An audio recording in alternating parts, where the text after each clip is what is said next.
Hey everybody, welcome to another video from SCTCC's CTL organization. Today we are going to work on another one of those very important programs that the skill you have to have, how to request your textbooks.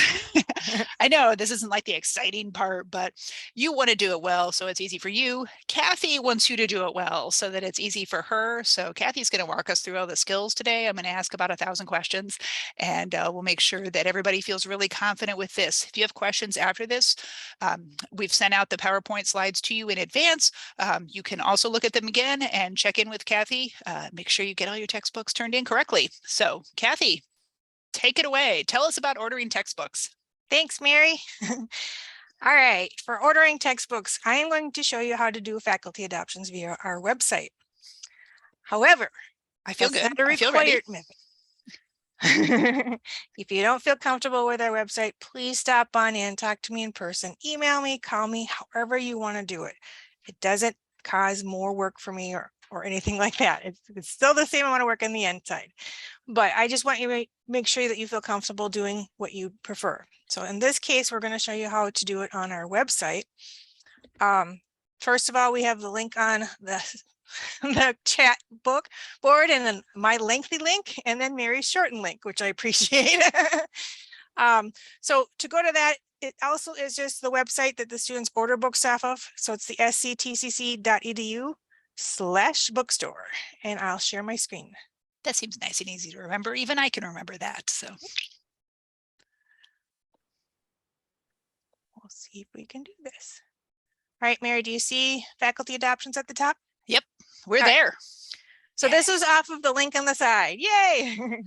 If you go through the bookstore site, you just want to make sure you go to faculty adoptions and faculty login. When you log in, mine is already here. But if you haven't done this before, you will have to create a login account for the website of the bookstore. It's totally different from the campus, so you will have to create your own login. And this is strictly your access. You make your username, you make your password and everything. You might even want to use your Star ID information to log in. I've done that other places. Yeah, make it easy. So once you get into this faculty adoption screen, they do have areas here where you can update your profile. Your department information I will get to. It is included in when you're adopting the books, and it's actually a little bit easier to understand when you're in there for me to show that, but this is an alternative route to get to your department information. And then to view submitted adoptions, that's also here. It's kind of a helpful thing if you want to change anything. However, I do want to make a point that once I've received your adoption and I've worked it into my system, you can't change it anymore. Then you'll have to email me or come talk to me, because at that point, if any changes occur, I have to make sure any adoptions of used books or reserving of books that I currently have are changed as well. So that's why sometimes I'll get calls where I don't see my adoptions anymore. It's probably because I've already submitted it into my system, because I have to do an upload from this page. But the easiest thing to start off with then would be submitting your adoptions. Now we have two options here. We have a guided adoption and we have a quick adoption. Quick adoption, you can only put in your ISBN numbers. And that's kind of the hardest part, is knowing what ISBN number you need for what book. So that is where I recommend generally using your guided adoption. Just a quick comment down below here. There's also maintenance sites here. These will show up through your adoptions, but we'll discuss those in a little bit because some of them are also really helpful. So if I click on guided adoption, what it'll do is it'll submit you into where you can add where you enter your terms and your information that are specific to you. So in this case, I only have spring of next semester open and available. That's where you would click on. You would select your department. Now, these are just departments that I have added. If you've not done this before and you do not have your department, this is where it's important to contact me originally. And this is the same as where I said earlier on the first page, you can add your departments. This is the exact same location, but here's where it's a little bit easier, because this is where you're going to be specifically working on the departments that you're in. So for an example, I don't have English listed here right now. And let's say I'm an English instructor. I need to add that department. So I want to click on add department. It's going to say department username and department password. These are created by the bookstore. I have to have these password protected so that I don't have students jumping in here adopting books for classes. So I don't have Mary jumping in here adopting You know books how I for get. classes. You know how I get. And the reason why I put the username and password is it's based on the department. So there's going to be possibly multiple instructors coming and going in that department that if they added it and changed it all the time, there'd be a lot of confusion. So this is owned and operated by the bookstore portion of it. So that department username and password is generated by the bookstore. I That's have really good. So I couldn't go to my admin assistant and ask for this. They're not going to have it. They Just could you. have it if I've given it to them, and But they might probably know it. you. I should go Yep. to you. Yep. And I have this lovely book with lots of passwords. You couldn't see it, could you? Passwords for each department. And then I will give you those and then you just enter them in. Once you've entered in that username and password, then your department will show up here. So I'm just going to quickly sneak a peek here. We're going to do this English one.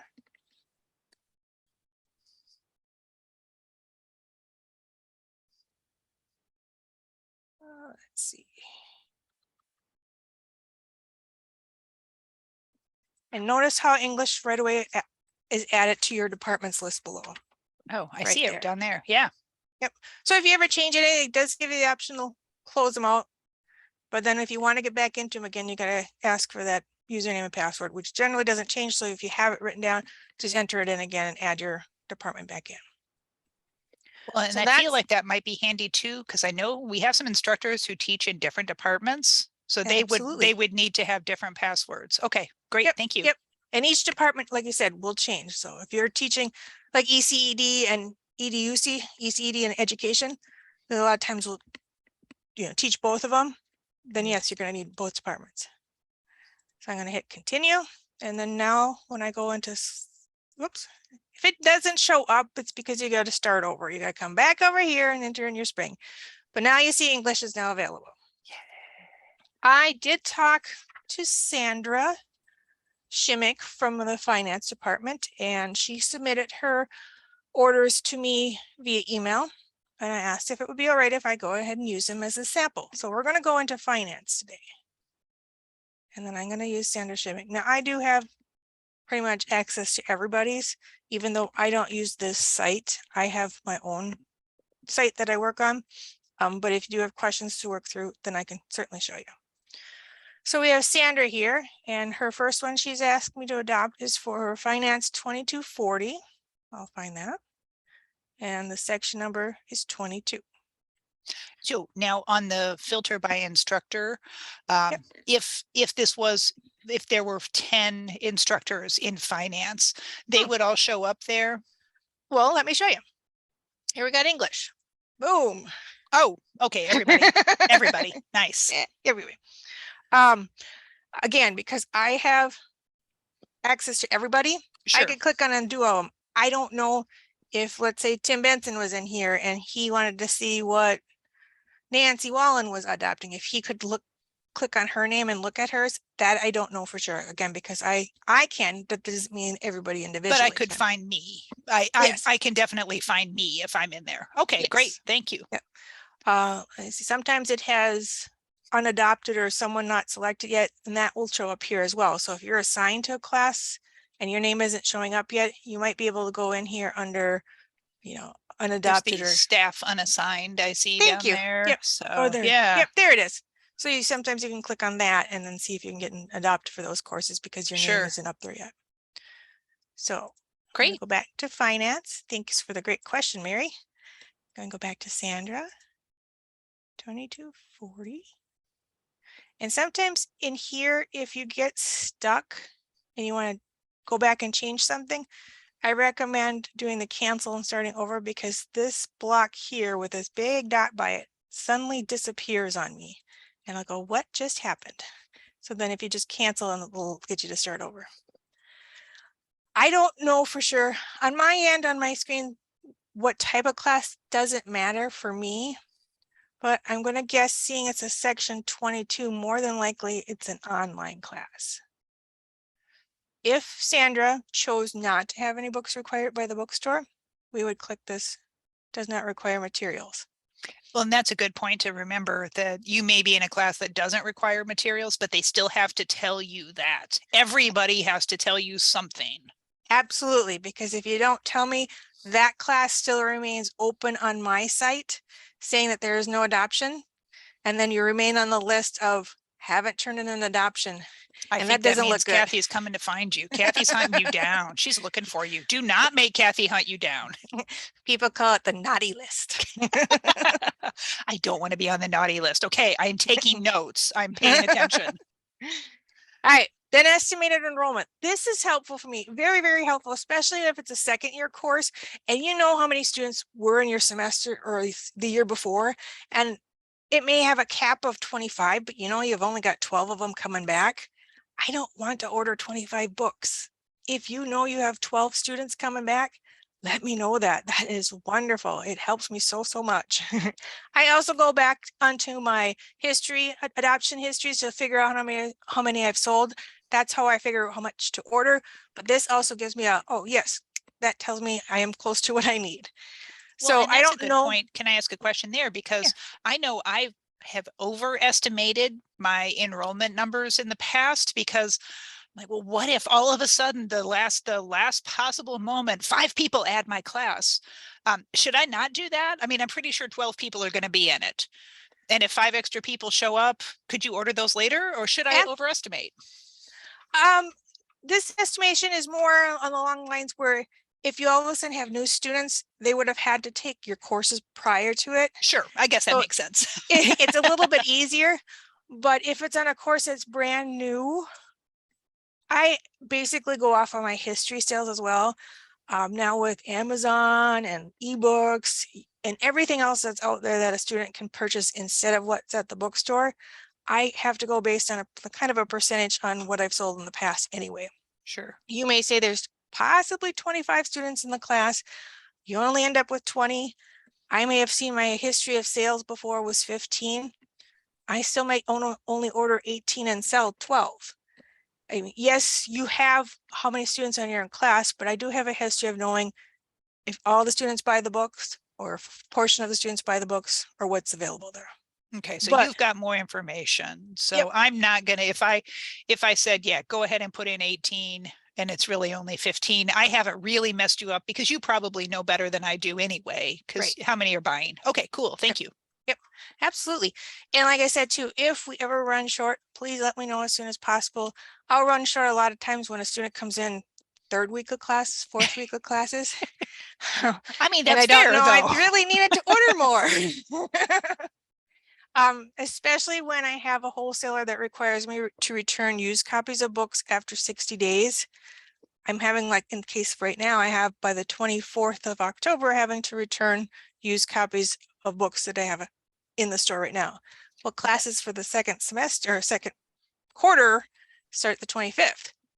See my That's a really conundrum? good point though. Yeah. Well, I mean, so maybe as instructors, let's maybe make sure that we are saying to our students, hey, who doesn't have it's this first week of class, who doesn't have a book yet? We need, you're going to help out. If we can tell you, oh, half of them actually haven't come in yet, Get come them to in buy the here. book. Go, go, go. Well, and that can be hard with the financial aid, that they Yes. have, if they have to wait for their financial aid check, but maybe at least try to stay, as the instructors, try to stay on top of them a little bit at least. Right. Well, and after a month, they should have all their financially distributed, because we Right. close after the first Wednesday of the first week of classes, so the Wednesday of the first week of classes. Okay. And then they're distributed within the next 2 weeks. All right, so then from there, you can put your estimated pre-enrollment is required. You mean, it's not going to help me at all. It's just basically how many are going to be enrolled ahead of time. It's not a number that I necessarily have any use of. So then we want to click continue. And let me give you a key point here. These 5 tabs right at the top here are very, very important. One is there's some of the tabs that I find are not useful, and some of the tabs are wonderful, but they're not in the order that I would like to see them. So for example, your book list, you're not going to have anything here if you've never adopted anything via the website. Even if you've called me and had me add your course, that's not going to show up here either. If you're going to be looking for books and seeing what's out there, it might be up here if you've looked at it, but again, it may not be the book you've adopted. So be careful with your book list. Understand that anything and everything can show up here. So I was testing with a few things. So I've got a couple varieties up here, but again, it's because I was adopting them and testing out the system. Which, by the way, so I don't operate on this system at all. So if you do have questions and I can't answer your question, I certainly can find the answer, but it could take me a little time because I upload the information from here into a different system that I access. So here, your book list, again, first on the list, first thing that shows up. If it's empty, it's not going to do you any good. Second one, browse books. You can go in here and let's say I want to do one for education. You can see how things you have to narrow down, and then finally adoptions would come up. And on those adoptions, to me, of course it's not going to show on this one, but a lot of ones that I was seeing as it was showing the older adoptions first, or if you look at the editions, some of them are years. They're putting the older ones first rather than the new editions. And to me, that's backwards. Yes. It doesn't help me at all. That does not make sense, but publishers. Although you can see here, it says check for new edition. Yeah, it could be helpful. So be sure you do that. Note that there may be a new edition out. Right. But again, like I said, it can be kind of cumbersome. So now, are these books just books that they've looked up for me, or are these books that somebody else in my college or in MnState has used before? These books are just a general database that they just look these up for me. Yep. They're being helpful. Yep. Okay, cool. Yep. Book search. As you can see, you can do author, title, ISBN, and keywords. It's like a library. Yeah. But when someone comes in here, a lot of times they need the ISBN to find this specific book. So it gets a little bit, backwards. I'm coming on here hoping that this information is provided to me, but here I am having to enter it in and I'm not sure which one I need to order. And that's fine. I have the same situation. A lot of times I'll go to my reps, go to rep or publisher websites, and I'll look specifically on there for the title so that I can get the right edition, the right combination. Abbreviations on here on this site sometimes are like, may have an access code, but I can't quite tell what access code it is. So it gets, a little difficult. And don't feel bad if this is difficult because I can relate to it. So you can go here if you know your ISBN number, plug it in, you're fine.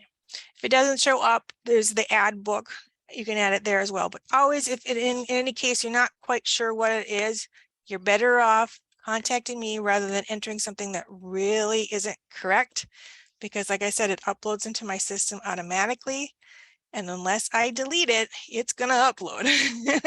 Well, and I'm just going to throw out there that as your librarian, if you do need help, like finding an exact title, finding an ISBN, I can't help you with the ordering, but I could at least help you to get to that and make sure that you come to Kathy with exactly what you need. And then she can help you from there. Mary, we're a team. Do you have rep phone numbers and things like that available to you? No. Would that be something you'd be interested in? Not really. Not really. Then come to me. No, the publishers don't like to talk to librarians because we don't buy things like that. But but I could at least help people, like if you're looking for maybe a different textbook for this semester and you want to look around for that, I can help you find that. But yes, all of your ordering and when you get all of that is through Kathy. But just to take a little bit of burden off Kathy, I can help you at least with ISBNs and titles. Yay. Here's my favorite one, history. This one is very beneficial for anybody. What it allows you to do is allows you to access not just what is on this site of what you may have adopted in the past, but it also access what I have loaded on our actual site for adoptions. So for example, let's go to finance. We were looking at 2240. I was testing this out. Normally I just put, like if it's spring 23, I'll just have spring 22 there for history. because I thought, well, you know, they're going to probably use similar books from spring to spring. However, and if this ever happens and you think, oh, it would be more easy or much easier for me if I had an additional course or semester listed, I was thinking of those that have started in fall and have new edition, and it was the book they wanted, but it's not listed in the spring 22. Here's where I added fall 22 as well. So if you do have a book that you did use last semester and you just want to adopt it through, now you can access it here as well. I love I that don't, because I will often teach the same class like 3 or 4 semesters in a row, and it's such an advantage to be able to just that what I had last semester, do that again. yep. Yeah, so this is like magic.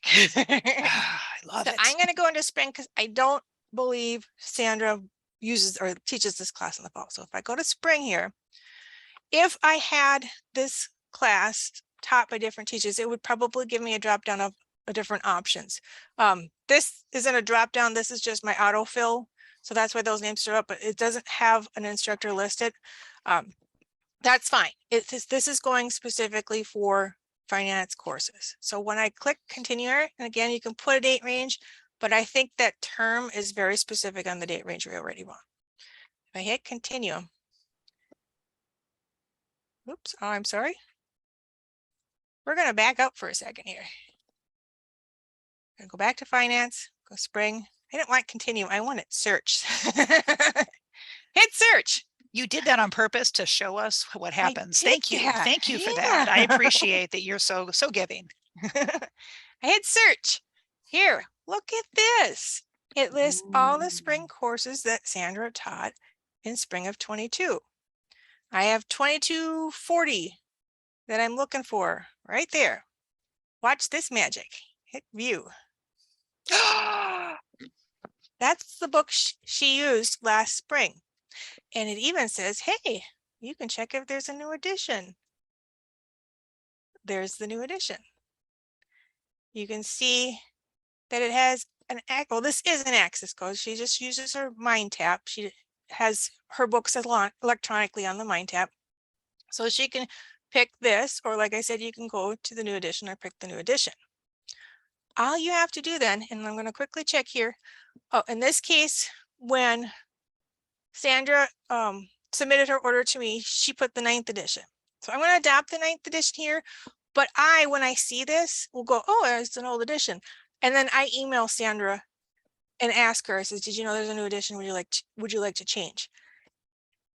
Even because if people don't always want to. They don't always right, immediately want to change to a new edition. right. But in this case, because it's an access code, she may have to, unfortunately. So yeah, be clear with it. But if for some reason you want an old edition with Kathy, be Yep. clear with Kathy that you're making that choice. Yep. And I'll show you where to be clear with it. So here I'm going to go and adopt it.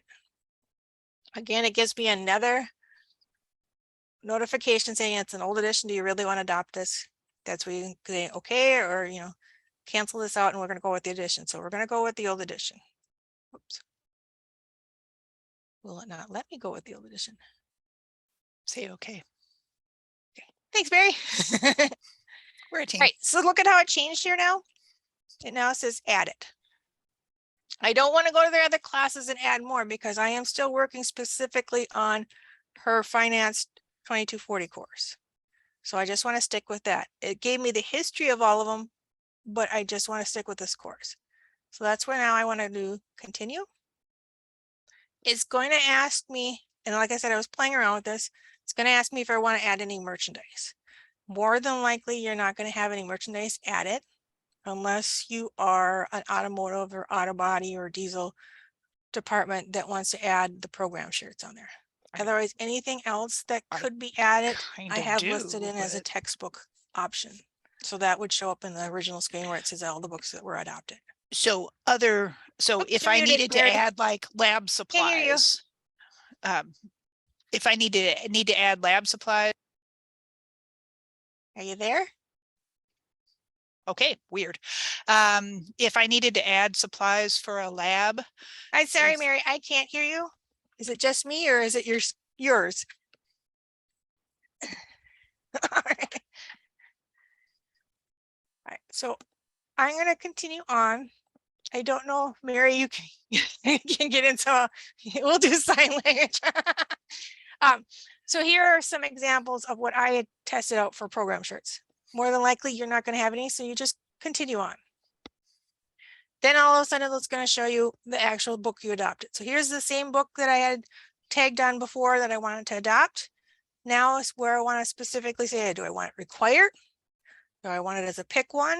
Do I want it as an already have, or recommended or optional? Those 5 options I've entered in as options to pick that best describe what we're going to see on our shelves for when we pull the books. Required is obvious. Pick one. If you want the student to have the option to either pick the book with access code or the ebook with access code, but it doesn't matter, but you want both of them as a required option, that's where pick one comes in handy. Pick one also comes in handy when you do nursing kits and you have a size medium in the glove, a size large and a size extra large. Well, you're not going to pick all 3 of them. You want to pick one. So that's where you pick one of the sizes that you specifically want. That would be good, yes. Already have. If it's a continuing course from the previous semester, this is the terminology that the students use. Hello, I already have it. They don't need to buy it again. More than likely, they've already purchased it. Granted, if it's a student that's transferring and they haven't had the previous class, I may have copies on the shelf for this, just for that specific incident that, yes, they do need it, so they don't already have it. That's where the confusion comes in, where some people like the word already have and some people don't like the word already have. It's mostly based off of what we hear from students in that situation when they already have the book that needs to be purchased. If I know Recommended I and have, optional are pretty much universal. I mean, they're pretty much the same. Recommended, I like to keep towards, it was recommended by the bookstore because I've had students asking me to put the workbook on the shelf. Optional is the faculty asked to have it put on the shelf.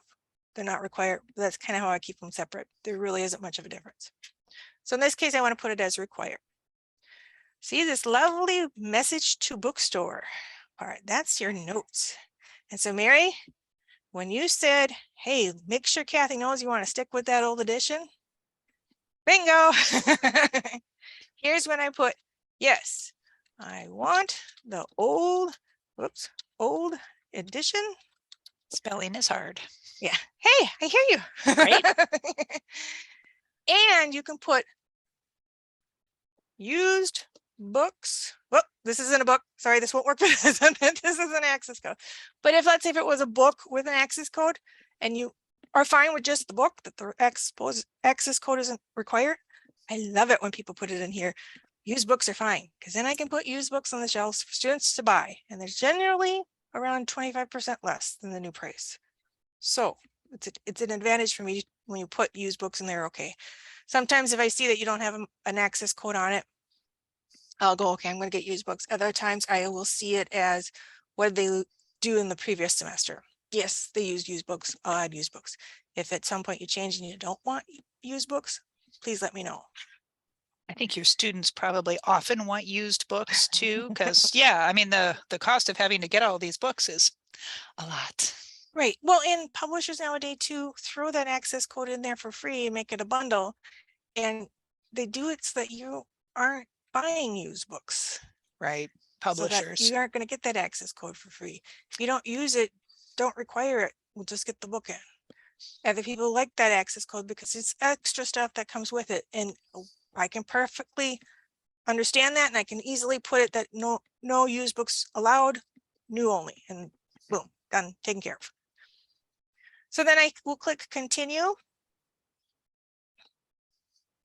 And it'll show my adoptions again. It'll show as required. It does not show my note. And like I said, this is kind of, I see some of this new too, but it doesn't necessarily show my note, but I do get those notes coming over to me. And so, then I see the, yes, I want the old edition, and then edit course information, which hopefully I don't have to do at this point. oh yeah, there's my note. Here, thank you. So when it says send copies of this adoption, would I send that to like another teacher in my department, or is there anybody I would send that to, or is that just a helpful thing? It's just a helpful thing. Like, Okay, I don't see that part of it, so I don't know who people send it to, but let's say there are 3 sections, 2 are taught right. by one instructor, 1 is taught by another one, and they just want to share it with them. That's where you can do it. I don't know if they want to share it with their deans or if they want to send it to themselves as a reminder. Oh, that would be nice to send it to yourself. But yeah, especially if you are part of a group teaching multiple sections, that seems really helpful. Right. So there's an option. That part I don't see come over to me. So then once you've completed that course and you've seen, you see everything's okay. If you don't like what you see, then obviously you can go to edit course information. It'll take you back to the screen and then you can change it up or put what you want. Otherwise you can click submit. It's now shown Look at as us. submitted. You guys, we submitted a See? book. Oh, Look, we are it's amazing. a success. We did great. Look at all this. Oh my gosh. I feel like the entire faculty is celebrating at once here. And here too, it does let you also print your adoption if you didn't want to email it to you as well. We can go to create another new adoption. We can copy adoptions to new courses. Several different other options here that you can click on, or you can go create a new adoption, or you can go back to the faculty adoption homepage. So in the copy adoption to a new course, I could do, let's say I'm teaching 3 sections of accounting. I could just copy this then to the next, because I have to do them individually, and I can just copy it. Okay, well that makes my life easier. Well, Way to that's go, Kathy. She's helping us. that's a good comment too, Mary, because in addition to that, you can either do that, or in that notes, you can say adopt to all 3 sections. And then generally on my end, because it makes my life much easier, is I do what's called merging. And I just merge all those sections into one adoption. And then it'll say, like, if you're in sections, if you are teaching sections 1, 2, and 25, I'll merge all those together and I'll say, course finance, 2240 sections 1, 2, and 25. Right.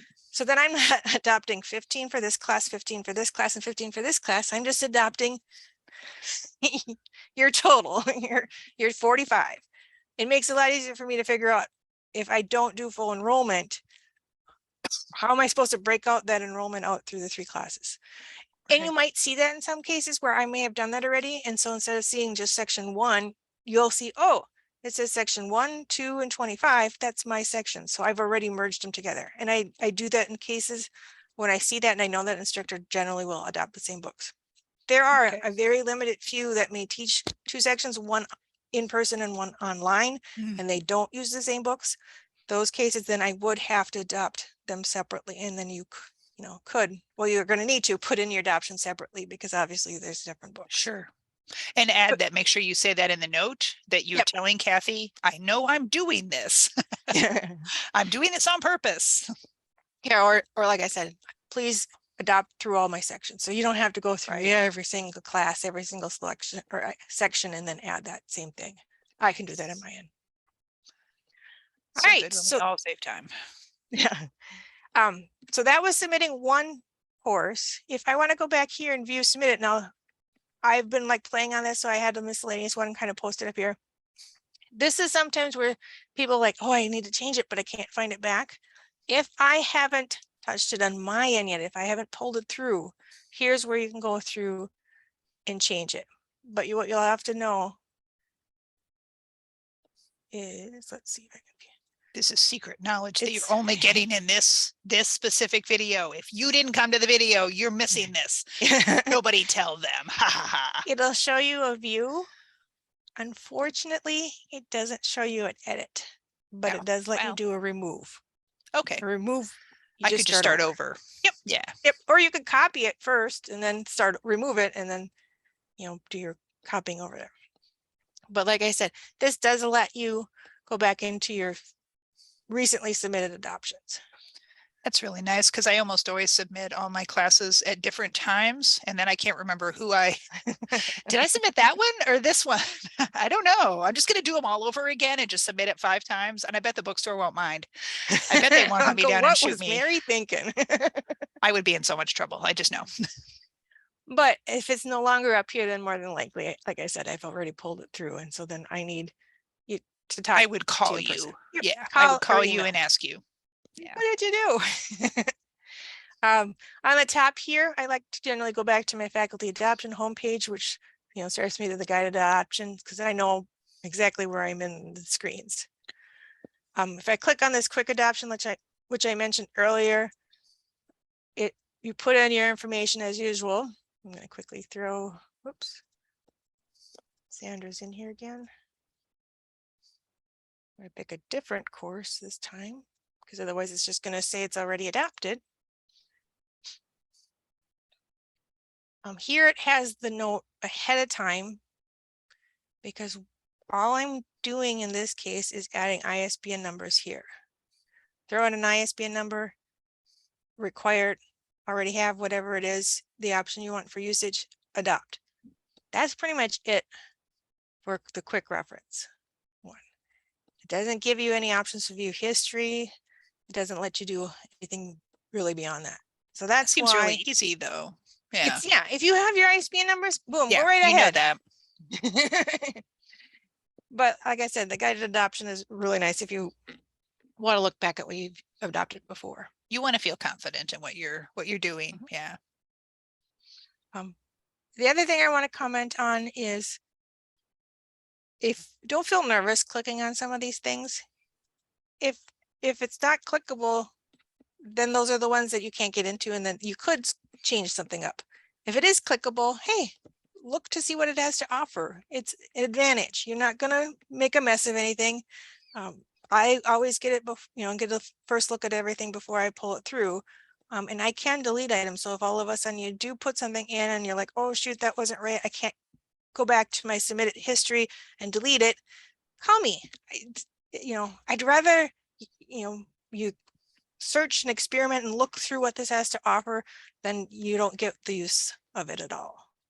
I'm a So this big one, your believer adoption in history, that. your adoption history is the magical screen that I showed you before, where it shows you all your adoptions that you did before and that you can go ahead and adopt off of your history. That's the part that I like the best, because people a lot of times too will call and say, what did I adopt before? I remember having so many options. There's some English classes that have a book where it has the readings, it has the book with readings, it has the book with readings and an access code, it has the book with access code, it has such a variety that you're like, which one was the right one? It took us a while to get there. Here's where adoption history is so beneficial.